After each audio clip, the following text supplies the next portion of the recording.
Plan B ready আছে বললেন মমতা বন্দ্যোপাধ্যায়। শুনানিতে কমিশনের জোড়া ফুলটা হাতছাড়া হয়ে গেলে উনি অন্য ফুল দিয়ে ডিজাইন করে লোগো রেডি করে রেখেছেন। কি বলবেন? পদ্ম ফুলটা রাখেননি তো আবার? দেখুন, এইসব জোড়া ফুল গোটা ফুল চলতেই থাকবে। আজকে ফুল নিয়ে কি করবেন? পার্টির অফিস, পার্টির অ্যাকাউন্ট কিছুই তো নেই হাতে। আর যারা চালাবে এমএলএ এমপি থেকে কর্মী, তারাও নেই সঙ্গে। অস্তিত্ব রক্ষার লড়াই লড়ছেন, স্টেটমেন্ট দিয়ে যে কদিন চলে। মালদায় টাকার পাহাড়। এখনো পর্যন্ত মালদার এক ব্যবসায়ী, তৃণমূল ঘনিষ্ঠ ব্যবসায়ী, 2.5 crore এখনো পর্যন্ত সিজ হলো। বহু ব্যবসায়ী এরকম আছে, নেতারা টাকা তুলেছে, ওদের কাছে দিয়েছে। সেই সোর্সটা খুঁজে বার করা। সাধারণ মানুষ অনেকে জানেন, পুলিশ তো জানেই। ধীরে ধীরে পৌঁছবে হাত, আস্তে আস্তে সারা পশ্চিমবঙ্গ জুড়ে। এই যে সরকারি হাজার হাজার কোটি টাকা এসেছে কেন্দ্র থেকে, তার কোনো হিসাব নেই, তার কোনো খরচের কোথায় খরচা হলো কেউ জানে না।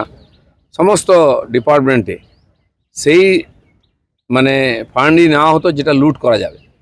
তাহলে আমাদের পঞ্চায়েত বিভাগেও বহু ফান্ড আছে, তার কাজ করে হিসাব দিতে হবে বলে সেই ফান্ডই নেওয়া হতো না।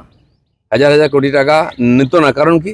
তা লুটতে পারবে না। সাধারণ মানুষের কাছে টাকাটা যাক, সে চিন্তা ছিল না। তো সে শুরু হয়েছে, দেখুন অনেক দূরে ব্যাপার। শুভেন্দু অধিকারীর পিএ কে হত্যাকারী হিসেবে যার নাম উঠে এসছে, তাকে সম্প্রতি উত্তর কলকাতার বিজেপির পোস্টারে দেখা গেছে। আবার সোনাপাপ্পু ঘনিষ্ঠ অজিত দ্বিবেদী, তাকেও ভারতীয় জনতা যুব মোর্চার একাধিক অনুষ্ঠানে রিসেন্টলি দেখা যাচ্ছে। মানুষ জিজ্ঞাসা করছে এ কোন পরিবর্তন? দেখুন, আমাদের মাননীয় রাজ্য সভাপতিও বলেছেন যে অনেক আমাদের পার্টির লোকেরাও ঘনিষ্ঠতা বাড়াচ্ছে ওদিকে। আমি জানি এখানে আশেপাশে বহু লোক আছে, কোটি কোটি টাকা নিয়ে ঘুরে বেড়াচ্ছে বিজেপিতে ঢোকার জন্য।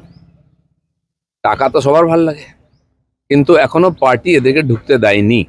চিহ্নিত হচ্ছে, জানাও যাচ্ছে, আমরাও জানি কে কার সঙ্গে ঘুরছে কি করছে, কিন্তু ঢুকতেই পারে, ঘুরতেই পারে, কিন্তু পার্টিতে এইসব লোকের এন্ট্রি হবে না, এ ব্যাপারে সতর্ক আছে পার্টি। অভিষেক ব্যানার্জি টানা বিদেশ যেতে চাইছেন, আজকে সুপ্রিম কোর্টে তিনি মামলা করেছেন, দ্বারস্থ হয়েছেন যে বিদেশ যেতে চান। এখানে কোনো কাজ নেই তো, অভিষেক ব্যানার্জি কী করবেন? বিদেশ ঘুরে আসুন। রাহুল গান্ধী মাঝে মধ্যে 1-2 মাসের জন্য ফেরার হয়ে যান, খুঁজে পাওয়া যায় না।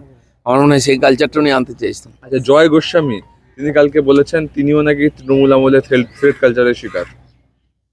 এখন মনে হচ্ছে থ্রেট কালচার, মনে মনে বলছেন, তখন তো বলেননি কোনো যে তোমাকে থ্রেট করা হয়েছে। হয়তো হয়েছে কালচারে, কিন্তু কেন বলেননি, কেন মুখ খোলেননি? আজকে পাবলিক যখন হুটিং করছে তখন বলছেন। এতদিন তো ওদের সঙ্গেই ছিলেন, চুপও ছিলেন, না প্রতিবাদ করেছেন না কিছু করেছেন। কেন ওনাকে থ্রেট করবে? আরজি করের যে আন্দোলন হয়েছে তাতে গেছেন ওনারা? এটা তো কোনো রাজনৈতিক আন্দোলন ছিল না, এটি মেয়ের হত্যার প্রতিবাদে সমাজের প্রতিবাদ ছিল। তাকে তো অংশগ্রহণ করতে দেখিনি এই লোকগুলোকে। তো আজকে পরিস্থিতি খারাপ, মানুষ জিজ্ঞেস করছে যে আপনি কোথায় ছিলেন, দোষের কি আছে? জেপিএসসি পরীক্ষায় ঝাড়খণ্ডে সেখানেও প্রশ্ন ফাঁস দেখা যাচ্ছে। এখানে জেএমএম এর সঙ্গে কংগ্রেসের জোট রয়েছে, তাহলে কি রাহুল গান্ধী একবারও বলবে না শিক্ষামন্ত্রী পদত্যাগের কথা? তিনি বলছেও না, কেন নরম? পাঞ্জাবে প্রশ্ন ফাঁস হয়েছে 3-3 বার, সেখানে আপ পার্টির সরকার। কর্ণাটকে বারবার হয়েছে, সেখানে কংগ্রেসের সরকার। ঝাড়খণ্ডে প্রশ্ন ফাঁস হলো, সেখানে জেএমএম আর কংগ্রেসের সরকার। সেটা প্রশ্ন হবে না। নিটে কেন হলো, তার জন্য মন্ত্রীর পদ থাকছে, সেটা তো হয়ে গেছে, এখন বাকিরা জবাব দিন। প্রশ্ন হচ্ছে যে ওই বাচ্চা ছেলে মেয়েদেরকে রাস্তায় নামানো হয়েছিল, তারা তো ইনোসেন্ট, প্রধানমন্ত্রীও তাদের মাফ করেছেন বদমাইশিগুলো।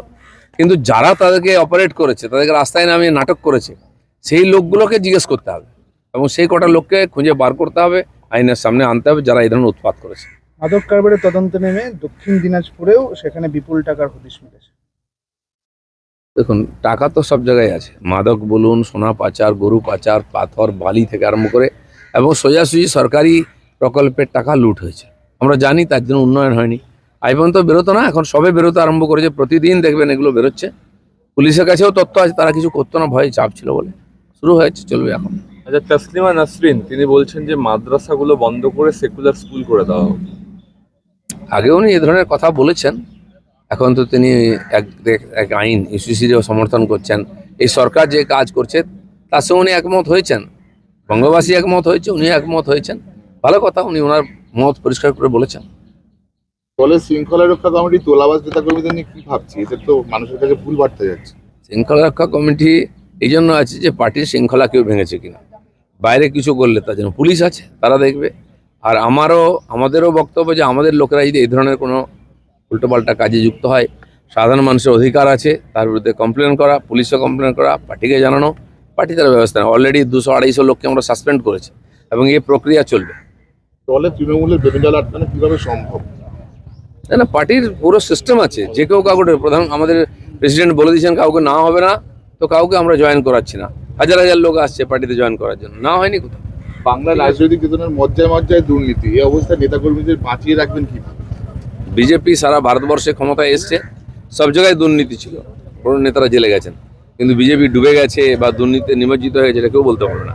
এটা ঠিকই যে একটা বিশেষ পরিস্থিতির ভিতর দিয়ে আমরা যাচ্ছি, এই সংক্রমণ কাল, এই সময়টা পার করাতে হবে। তার জন্য পার্টি বিভিন্ন স্তরে বৈঠক নিচ্ছে, কমিটি তৈরি করেছে, বিধায়কদের নিয়মিত মিটিং হচ্ছে, মন্ত্রীদের মিটিং হচ্ছে, জেলা স্তরে প্রদেশ স্তরে যারা নেতা আছেন তাদের মিটিং হচ্ছে, একদম নিচের স্তর পর্যন্ত প্রশিক্ষণবর্গ হয়ে গেল আমাদের।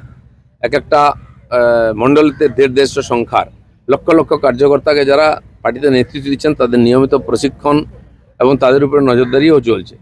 প্রত্যেক পার্টিতে কিছু ভালো মন্দ লোক থাকে, কিছু উল্টাপাল্টা হয়ে যায়, খারাপ 2-4টা লোক হয়ে যায়, কিন্তু এটা দিয়ে বিজেপিকে চেনা যায় না। প্ল্যান বি রেডি আছে বললেন মমতা বন্দ্যোপাধ্যায়। শুনানিতে কমিশনের জোড়া ফুলটা হাতছাড়া হয়ে গেলে উনি অন্য ফুল দিয়ে ডিজাইন করে লোগো রেডি করে রেখেছেন। কি বলবেন? পদ্ম ফুলটা রাখেননি তো আবার?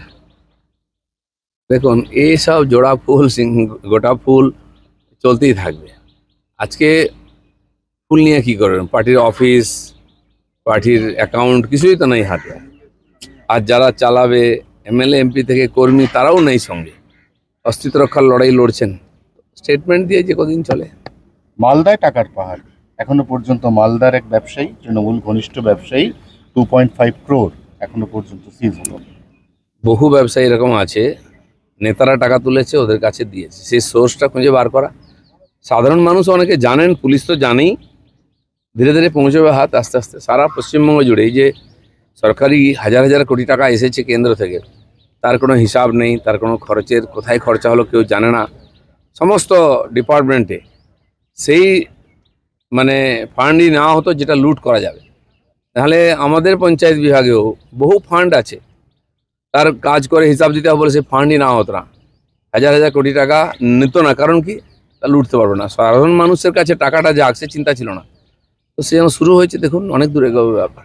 শুভেন্দু অধিকারীর পিএকে হত্যাকারী হিসেবে যার নাম উঠে এসছে তাকে সম্প্রতি উত্তর কলকাতার বিজেপির পোস্টারে দেখা গেছে। আবার সোনাপাপ্পু ঘনিষ্ঠ অজিত দ্বিবেদী, তাকেও ভারতীয় জনতা যুব মোর্চার একাধিক অনুষ্ঠানে রিসেন্টলি দেখা যাচ্ছে। মানুষ জিজ্ঞাসা করছে এ কোন পরিবর্তন? দেখুন, আমাদের মাননীয় রাজ্য সভাপতিও বলেছেন যে অনেক আমাদের পার্টির লোকেরাও ঘনিষ্ঠতা বাড়াচ্ছে ওদিকে। আমি জানি এখানে আশেপাশে বহু লোক আছে কোটি কোটি টাকা নিয়ে ঘুরে বেড়াচ্ছে বিজেপিতে ঢোকার জন্য। টাকা তো সবার ভালো লাগে, কিন্তু এখনো পার্টি এদেরকে ঢুকতে দেয়নি।